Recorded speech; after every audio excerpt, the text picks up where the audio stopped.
We'll try to keep it short tonight. It's late. Bad luck, Daniil. I know it must be very hard to analyze now, but would have you done anything differently during the match, maybe? Have you discussed with your coach? I actually did a little bit, but it's going to be a little bit of a new press conference because I'm going to start with a short or long, I don't know, I'll try to keep it short, story of a young kid who dreamed about big things in tennis. So when I picked up a racket when I was 6 years old, I mean, then the time goes fast when you're like 12. I was just, practicing, playing some Russian tournaments, and of course you're watching Grand Slams on the TV, big stars playing, fans supporting, and you dream of being there.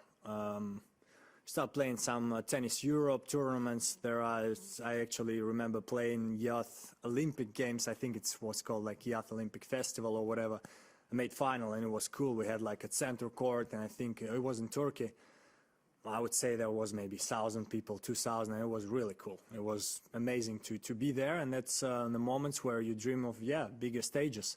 So then I think the big part for every junior is playing a junior Grand Slam. That's where you can see the pros. In US Open, you actually eat in the restaurant with them, and some small things like this. There are people coming to support you, even if probably they don't really know who you are, but there are people supporting juniors, and it's great moments.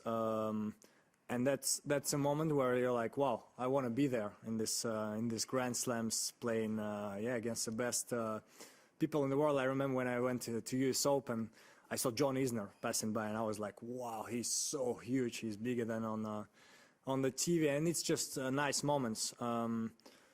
Then I don't know, a lot of futures, a lot of challengers. Try to climb your way up. You start playing biggest tournaments, and there are some moments in my career where I think this kid was doubting if he should continue to dream about these big things or not. I remember one, it was I lost a really tough match 2 times in Roland Garros actually, and I speak French. And I feel like in my age I was maybe top 5 at this moment or something like this, which is not bad, and especially we have a huge generation, as you can see right now, a lot of top 10 players and stuff like this.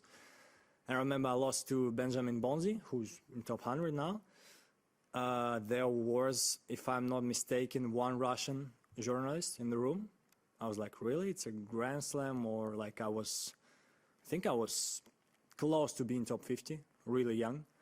I was like, okay, that's surprising. I think the journalist was Russian, so we talked for like 5 minutes, and I like talking to journalists. Then I remember a tough loss to Pierre Gerber, 2-0 up in the sets. Actually, amazing match. He played amazing. And I like these matches. That's why I like tennis. I was on the edge of breaking top 10. Again, in my age, I think I would be like top 3. There would probably be Zverev and even maybe top 2.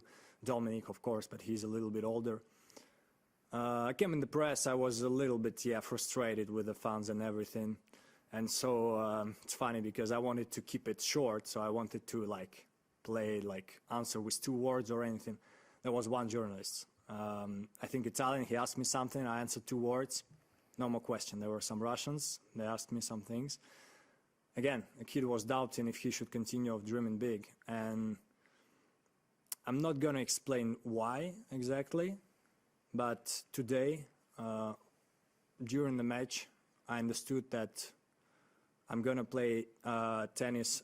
Actually, it's funny because I was talking about journalists, but I really like talking to you guys. I mean, I think you can see it. So that's not really the point. I'm just talking about few moments where the kid stopped dreaming, and today was one of them. I'm not going to really tell why.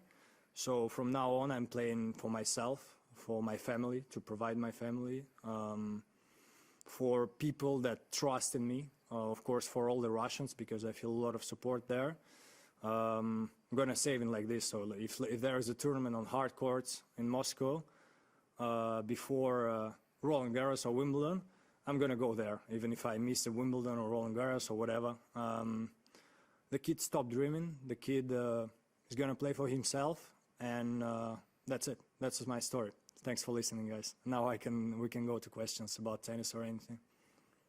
Any questions in the room? About the story, I'm not going to answer questions. Okay, Craig.